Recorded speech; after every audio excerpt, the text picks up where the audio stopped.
We have now these legal experts. We have the former Attorney General and Ty Cobb saying Trump could even see jail time here. Jail time? As in Trump decked out in an orange prison jumpsuit? Go on. Just reading into the details of this, every time I read into this, I am just shocked at the stupidity of those, honestly, of former President Trump, moving documents in and out of his office before and after the subpoena, and I guess having people do it for him.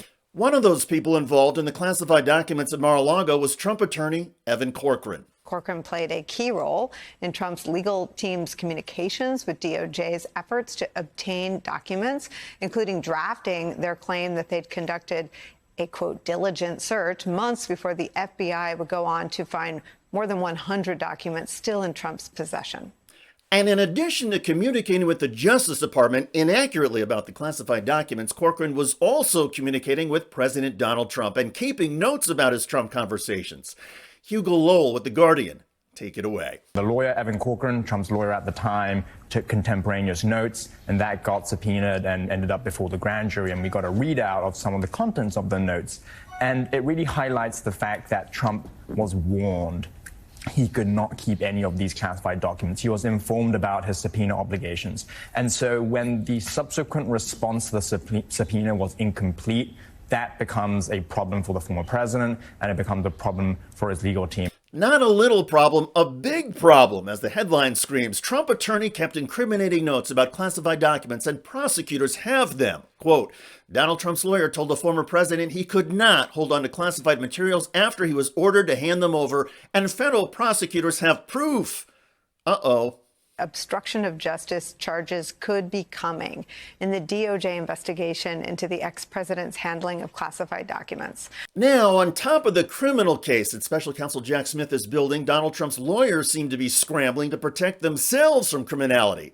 And part of that looks like a circular firing squad. Here's legal analyst and former federal prosecutor Joyce Vance.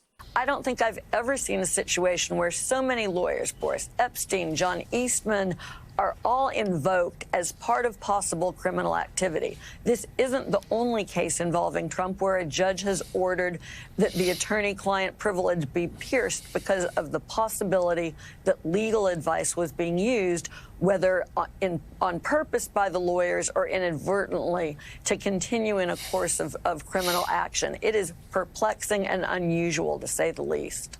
So, if you are keeping track, in the Mar-a-Lago documents case, not only do prosecutors have evidence of Trump lawyers engaged in criminality, but the prosecutors have a smoking gun showing Donald Trump himself knew that withholding the documents was wrong.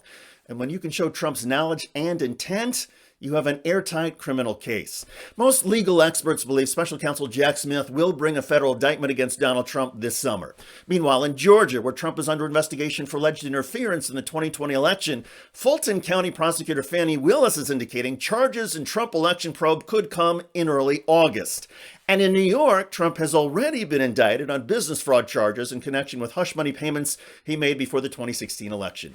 It all means that by the end of the summer, Donald Trump could be a criminal defendant in 3 different cases. The state cases in Georgia and New York, and a federal case led by the special counsel in Washington, D.C.